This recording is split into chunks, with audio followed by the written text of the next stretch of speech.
Hello and welcome to Everyday Tarot, your daily dive into the divine wisdom of the tarot. I'm your host, Camille A. Saunders, healer, intuitive tarot reader, and professional witch, and today I'm talking about the color silver in color magic. Whether you're a seasoned tarot reader or just starting to explore, this podcast offers daily insights, intuitive messages, and practical advice drawn from the cards. Each episode is designed to help you connect with your inner wisdom, find clarity in your decisions, and tap into the energy of the universe. Tune in every day, Monday through Friday, for fresh perspectives and empowering guidance from the tarot as interpreted by me. If you love the show, the best way to support it for free is by listening daily, leaving a review, and subscribing or following in your favorite podcast app. You can get my free 2025 5-card tarot spread I created just for you at the beginning of this year by joining my newsletter list.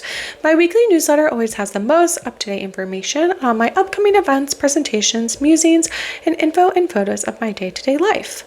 I'm looking for more guests to be on the podcast, so if you're interested or know someone that might be a good fit, fill out my form to be a guest on the podcast. And if you're local and want to meet me in person, you can join us for our last full moon circle of 2025 on December 7th. Celebrate the glow of the full moon with me and my colleague Izzy for an evening of connection, reflection, and ritual. We meet at Thresholds Collective in Tacoma the first Sunday of the month to welcome in the full moon together. Tickets for our December 7th event are up now, so go ahead and check those out. We would love to see you there. You can find the links for any of the offers in the show notes or on my website, CamilleASaunders.com/everydaytarot, in addition to the images of the cards I pull for each episode. Welcome to season 18, where I'm talking all about color magic.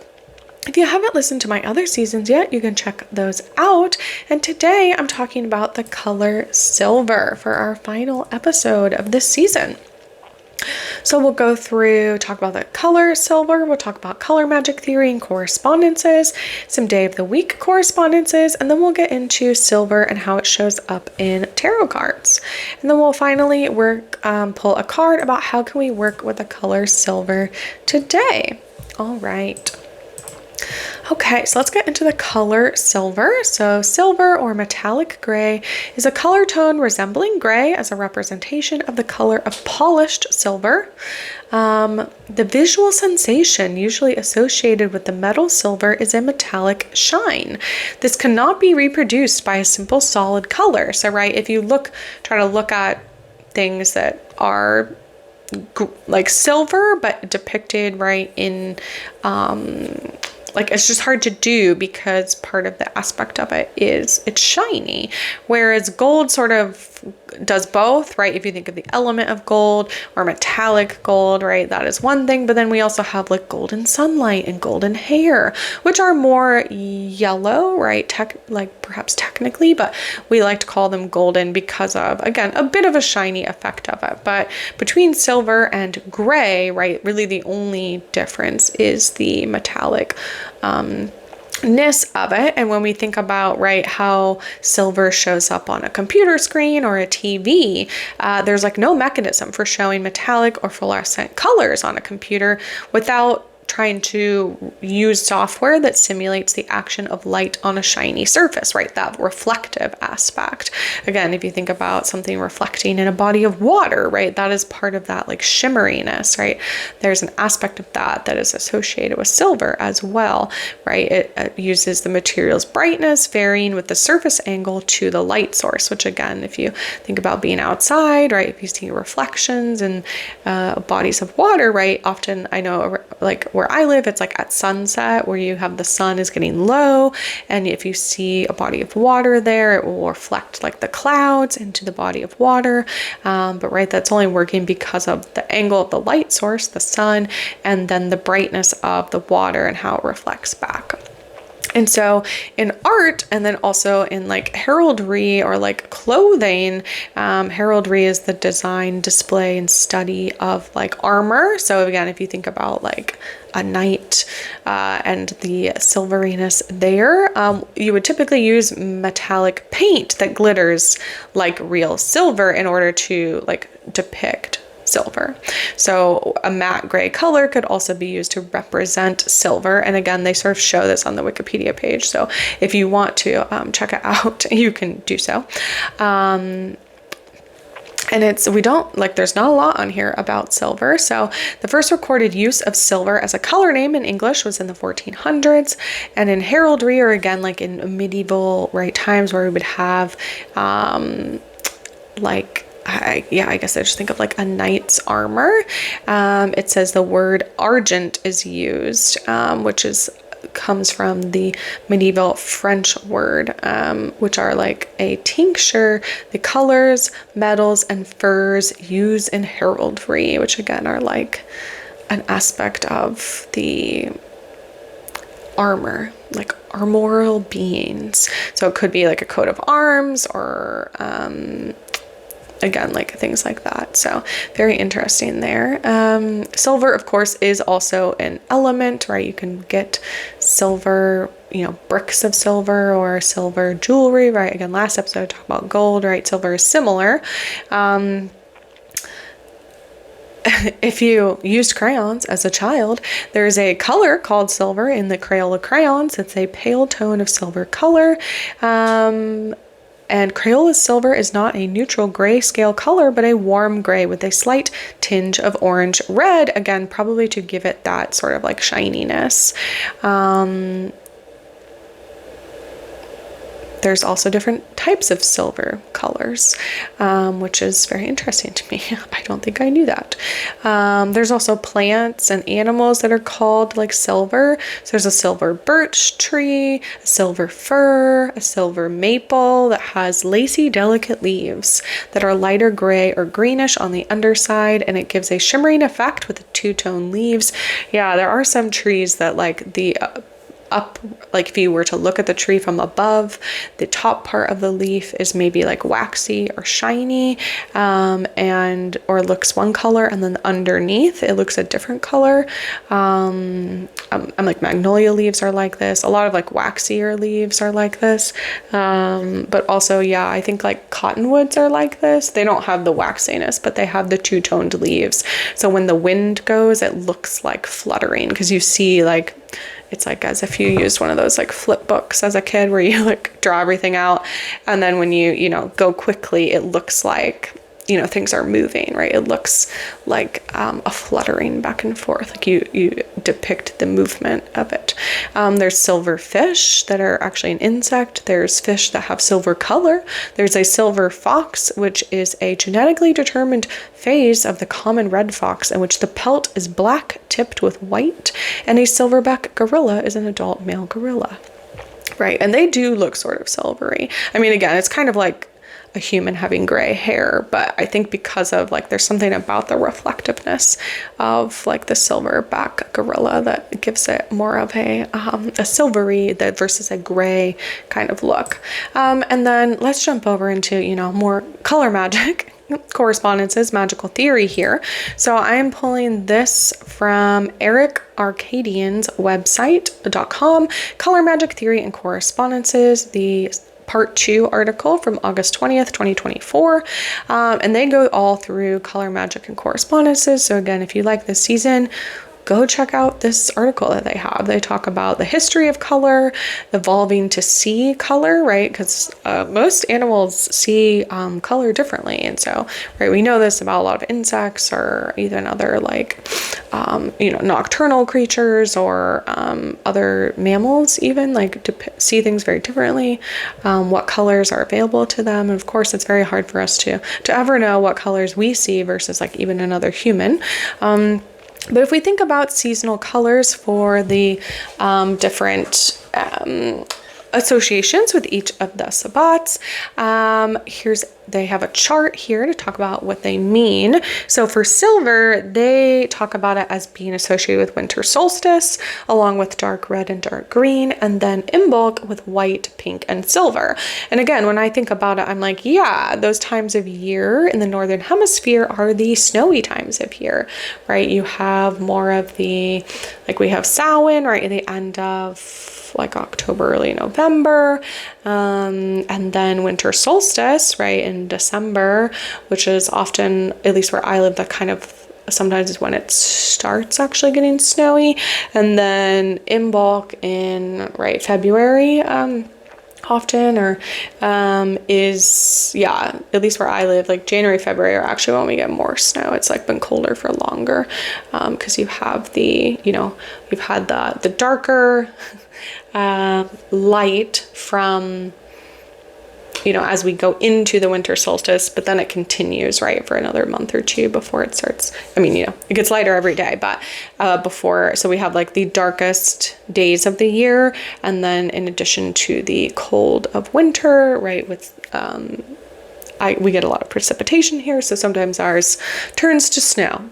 Yeah, so that was interesting. And then gold, if you listen to last episode, you'll know this, but are associated with like some of the holidays, Lugnasa and autumn equinox. So we almost go like into, right, we go gold, and then we have kind of like orange, red, black for Samhain, and then we go silver, and then we move more into yellows, pinks, greens for springtime, and then more towards like yellows, greens, reds for summer. So it's kind of interesting. The other thing is that for like correspondences, so right, you can think of certain candles, or again, like different things there, but or altar cloths, candle magic, right? It's kind of hard to have a silver candle. Again, maybe you'd have to have that sort of metallic element of it, something that's shiny. Let's see here, but with the moon, right, that does often get associated with silver or white. So in my days of the week correspondences, moon day, or the day that's associated with the moon, is on Monday with white. So silver would also fall into that because it is associated with like the moon, like the lunar aspect. And again, sort of in the same way that like the sun is more of the gold yellow tones, right? The moon gets associated with silver, white, grayer, sort of subconscious underworld tones of it. And here it says, you know, on my days of the week correspondences, white, the moon and lunar deities for Monday, associated with magic, dealing with cooking, dreams, family, the home, intuition, medicine, spiritual growth, and the ocean. All right, and then I was trying to see if there's anything else here in this article that used silver, but I don't think so. Okay, so let's get into tarot decks. So again, because silver is sort of hard to depict, you know, I used my own my own interpretation here of silver, but I kind of tried to pick things that had a bit more of that reflective element, or like playing with the light in a different way than just gray. And I didn't do an episode on gray, so we'll probably also be encompassing part of that here. But first I pulled from the Sasarapito Tarot deck by Stasia Burrington. I pulled the Knight of Cups, the Star, and the Nine of Swords. So the Knight of Cups was the first one I saw. It sort of depicts a person in this image that's holding a cup of a hot liquid, either coffee or tea. It looks brownish dark. They have a book under their arm. I think I maybe talked about this in the blue episode because it also has very blue tones. But again, if you think of silver, right, it gets associated with sort of the cooler, bluer colors, whereas gold gets associated with the warmer orange or yellow colors. And so here we have this one, and again, it kind of has this like, it looks like almost white steam or smoke coming out of the cup, but because of the blue and the white, and we actually see some like shadows or highlights on the person, it almost looks as if perhaps the moon is like reflecting on them. And cups, right, associated with water, or the, you know, emotions sort of element. The Knight of Cups here, sensitive, poetic, temperamental. Let's see, a hopeless romantic. It says introspective and swoons easily. Ability to find beauty in everything is inspiring. And that really makes me think of sort of the, again, kind of like how the moon gets depicted in tarot as the sort of, you know, perhaps like more temperamental or like sensitive side, or the more underworld element of it. subconscious, that kind of thing. Then I pulled the star, because again, we have grays here, but then we have this sort of like white aspect depicting the Milky Way, I believe, here, and it shows an astronaut that's sort of like attached with a, you know, a cord of some kind, probably to their ship, and they're out floating in space. And then we see kind of, again, what I would say is like the Milky Way behind them, and then they're in a black sky with kind of white, you know, stars showing up. And the star is full of hope, joy, lightheartedness, free-flowing love, optimistic, trusting, excited, and inspired. The explorer is open-minded, serene, and generous. It says that's a card directly after the tower. The star represents the calm after the storm. And I feel like that's kind of how silver is, right? Again, if gray is the storm, silver becomes as the sort of metallic, reflective element afterwards.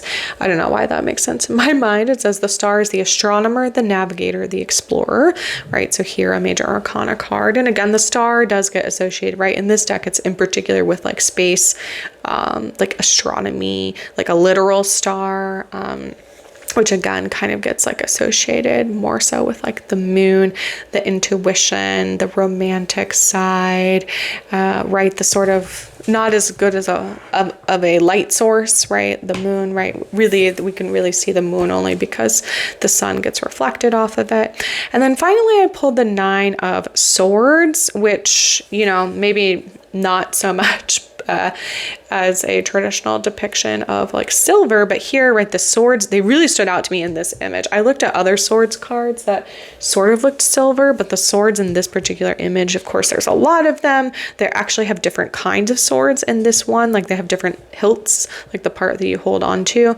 And swords are often about, right, the intellectual side. They're the air sign.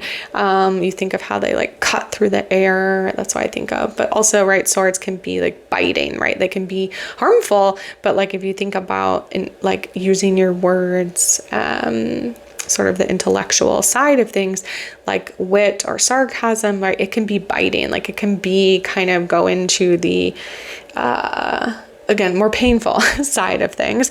And the 9 of Swords, right, is very much about that. It's about overthinking and angst and stress, emotional turmoil, right? So again, we kind of have like, you have the Knight of Cups, which is the more like serene version of like emotions, right? They feel calm, they feel centered, they have their cozy stuff. You have the Star here that's more like, we're floating, we're like available for what's out there.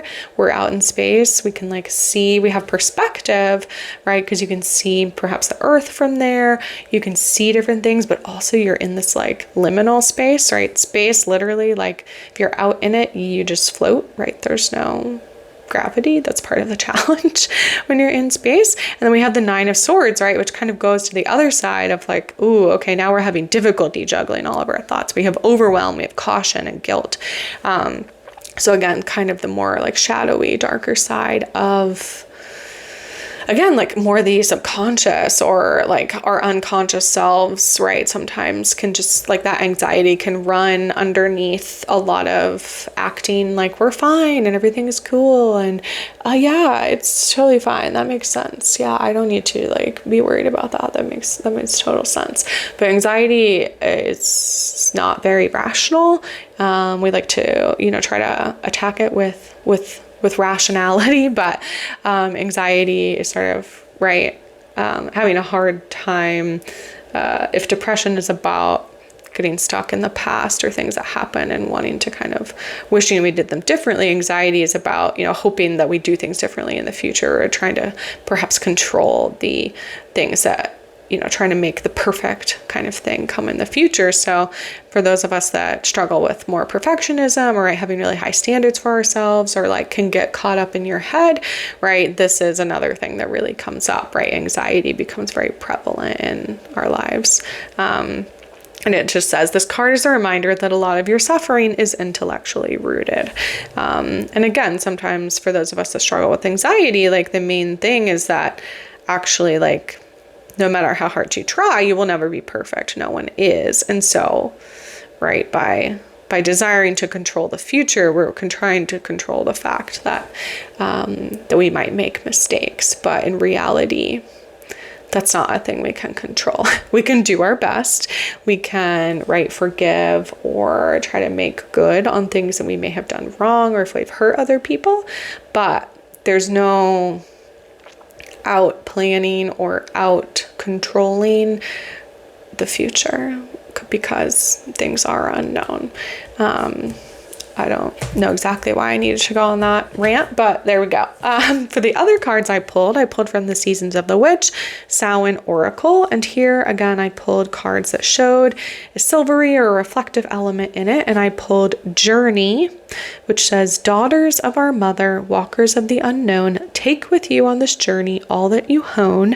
And it gives a very like underworld journey vibe. Like it depicts a person. We see them from the back, and then we see this like winding road in front of them and kind of like dark trees on either side, or like we don't really see that, like the winding road doesn't really, we can't see where it ends. It kind of just goes on, and you're on this sort of path, like it looks like you could fall off the side sort of thing. And right, like a lot of the moon is about, again, our subconscious, our underworld, we're in the winter time of year, like we're going into into our subconscious or into the underworld for the winter time, right? If you think of Persephone's journey and Demeter as the mother,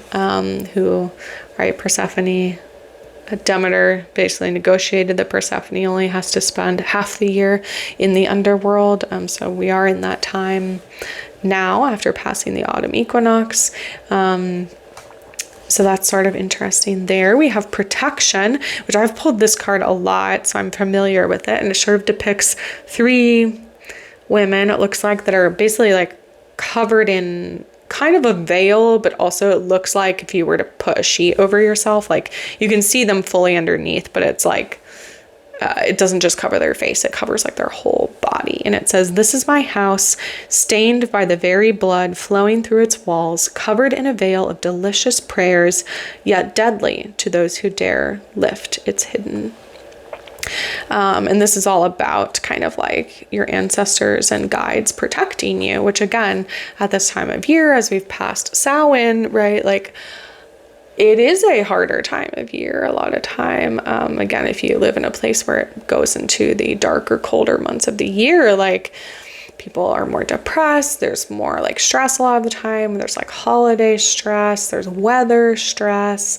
Things are just can feel a bit harder. And so with Samhain, again, where we kind of connect with the ancestors and think about grief for those that have gone on, right? Protection's kind of like about that too, right? We get to honor our ancestors, and also like they, in my mind, are there as guides, right? Along with other beings, perhaps, to protect us when we are in the mortal realm, when we are in the material world right now. And then finally, I pulled Wolf, which here, right, we have the moon in the background. So again, we have the moon element. We have 2 folks like sitting, they look like they're kneeling on the ground. We have a wolf that's like howling to the moon. And then we're sort of like, we look like we're indoors with like a fireplace behind, because it has all these like kettles like sitting on different parts of it. So perhaps like a cook stove, a fire burned, or a wood burning cook stove. And then we see like a butterfly or a moth that looks like art at the top of like the house. Like we're inside the house, the wolf's howling to the moon. And it says, devour the ferocious calling within the howling of your spirit. Run wildly into the freedom of your knowing. I just saw today that so this year is like the year of the snake in 2025. A lot of shedding, a lot of transformation, right? If you think how snakes shed their skin, and a lot of kind of like hard lessons or things to learn. Again, shedding is not an easy process. I don't think it's super comfortable. I'm sure it's like itchy, and like they have to, again, think about rubbing up against things to like get your dead skin off if you were a snake and you didn't have hands. Why was I talking about that? But that next year is the year of the horse, and that it's all about like running wild and kind of like freedom or finding your calling, or kind of like a bit of like running wild. And I feel like that's sort of run wildly into the freedom of your knowing, right? That's a bit about what this card is saying. Like, okay, this year, right, it maybe taught us some things. And now, right, that we have kind of learned maybe new boundaries or new ways of living or being. Oh, I didn't realize this is the last card in this deck. So we are at like, right, this would be kind of like the world equivalent if this were a major arcana deck, right? This is we've come full circle kind of card. And it says the keywords are instinct and freedom. Our instincts are a roadmap to surviving the human experience. Instincts give us the urge to eat when hungry, to cover up when cold, to seek sex when aroused, and to sense danger even when we cannot see it with our eyes. Instinct and intuition are gifts from the powers that be to help us discover happiness, support, and well-being. Intuition is our inner knowing that connects us to the intelligence of the spirit realm and to the intelligence of the earth. Sadly, many of us have muted our animal natures. We've become too reliant on what we can see and have forgotten to tap into the intelligence that is already available to us. Wolf is calling to remind you that you know your way home. You may feel lost or confused about something in your life. You may not know which direction to travel or what is safe to pick up along the way. Wolf allows your instinct to take over. You receive this guidance through the urges you feel. It's like a push and pull right in the center of your being. Take a few moments to feel these urges when faced with a decision. You can start with something small, like which toothpaste to buy or which blog to read. This will help you to build trust in your instincts. Eventually, you will be able to tap into this energy at will and use it for every decision you make in life. Well, that's lovely. So here, right, silver teaches us that that we can run wild, right? That we can be in touch with our intuition, right? The other aspect of like the moon card in tarot, right? Which again, silver, white, associated with the moon as like a correspondence, right? It's all about intuition and like our own knowing, our inner knowing. Again, if gold or yellow or the sun card in tarot or the summer and spring are about like our external world, right? Like winter, fall, shedding of leaves, sort of hibernating, getting cozy, winter time. That's all about our inner world. Sometimes, right, it's like about our inner home because we spend maybe less time outside, although it can really be good to continue to go outside even when the weather is not quite as nice or as warm, at least, to get the little daylight that there is, at least where I live. But that, right, with actually we have this internal world, and winter allows us to kind of get more in touch with our internal selves, right? To know what is working for me, what isn't, like, what do I want to do, perhaps as I think about going into 2026, what works, again, what doesn't, what did I try this year, what did I shed this year, right? Thinking of the snake shedding the skin. And what do I want to maybe welcome in? Where do I want to run wild for 2026? All right. And then finally, we will pull a card about how we can work with silver today. And I'm going to pull from the Anima Mundi Tarot by Megan Weirer-Wenden because it's a very blue, moon, white, silver type deck. It does have gold gilded edges, or sort of gold, reflective at least.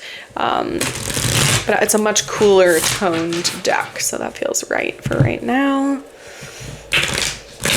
And it doesn't have a lot of bright colors, so I haven't used it a lot this season because it is a lot of blues and grays and blacks and white on every card, sort of. Okay, so how can we work with the color silver today? And I pulled the Lovers. Let's see here. So the Lovers, right, sometimes gets talked about as literal lovers or romance, which is an aspect of this. So it depicts red-crowned crane, two red-crowned cranes in a mating dance.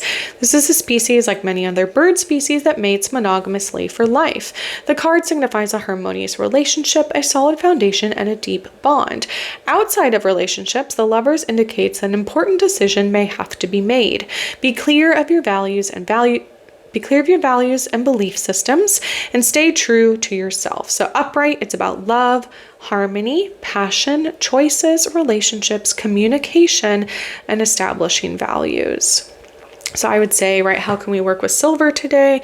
Think about our communication, think about what kind of choices or relationships you want to be having, right? Use your values or establish what values are important to you in that relationship or in your own life. And perhaps there's some decisions to be made, right? That's what this is saying. And again, a lot of times when we're making decisions, right, I would say the best way to go about that is to use our inner knowing, right? Use our intuition to check in with yourself to see, okay, yeah, everyone else is going to that party, or everyone else is going to travel for this thing, or okay, people want me to do this, but like, what do I actually want? What's going to work for me? Again, as we embrace the sort of winter season of the year of living in our more internal world and thinking about, right, reflecting on things, which again, silver, right, all about the reflection aspect, the shiny reflection. And sometimes it can be about the shiny aspect, but also it can be about the thing that the shine reflects, right? We can think about, again, literally reflecting on something, right? Thinking about the year of 2025 as we have, about a month left of that. Think about, again, what worked, what didn't, just as I was talking about with the wolf card, but also just about, like, what is our inner knowing? What decisions do we have to make? And what are my current beliefs and value systems? And how do I want to stay true to those? As perhaps, other people have different ideas, or there's a lot of expectations, I'll just say, this time of year. So I don't blame you if, right, there's a lot of internal turmoil going on. As a therapist, that's definitely a lot of what I talk about with clients this time of year. Is like, what are your boundaries? What do you want to do? How can you protect yourself when there's a lot of expectations or situations where maybe things might feel harmful or feel overwhelming? And then what is it that you want to get out of this time of year, right? What is important to you about it? How do you want to spend the holiday? How do you want to do gift giving? How do you want to celebrate Yule or solstice or winter or hibernating or your loved ones this time of year? All right, well, I will end there for today and this season. If you'd like to join me on the journey of using the tarot for transformation, you can click on the link in the show notes to indicate your interest. I will be doing monthly workshops in 2026, deep diving each one of the major arcana cards, one per month. Links for the tarot decks I talk about in the episodes will always be in the show notes and on my website if you'd like to look at them or purchase them. And thanks for joining me today on Everyday Tarot. Just as a reminder, the podcast comes out daily, Monday through Friday, for all of 2025. You can email me, me@CamilleASaunders.com, with your thoughts, questions, and more. All right, see you soon. Bye-bye.